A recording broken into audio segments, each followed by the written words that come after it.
సాయినాథుని దివ్య అష్టోత్తరంలో చాలా అద్భుతమైన ముఖ్యమైన ఒక నామం ఓం అన్నవస్త్రదాయ నమః.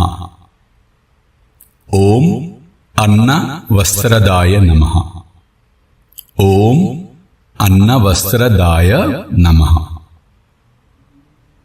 పరబ్రహ్మ స్వరూపుడు సమర్థ సద్గురువైనటువంటి సాయినాథుడు ఈ ప్రాణికోటికి జీవకోటికి జీవాధారమైనటువంటి అన్నాన్ని, అలాగే ఈ భూమి మీద మనుగడ కోసం వస్త్రాన్ని, మనం ధారణ చేసిన శరీరాన్ని కాపాడుకోవటం కోసం వస్త్రాన్ని ప్రదాయ నమః, ప్రసాదించేవాడు అని అర్థం.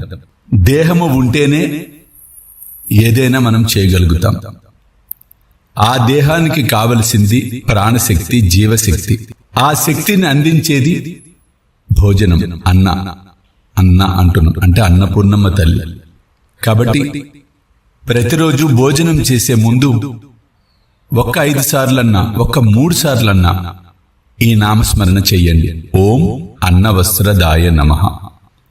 ఓం అన్నవస్త్రదాయ నమః. ఓం అన్నవస్త్రదాయ నమః. ఆ సాయి కృపతో మీ ఇంట ఎటువంటి లోటు లేకుండా ఆ తండ్రి మిమ్మల్ని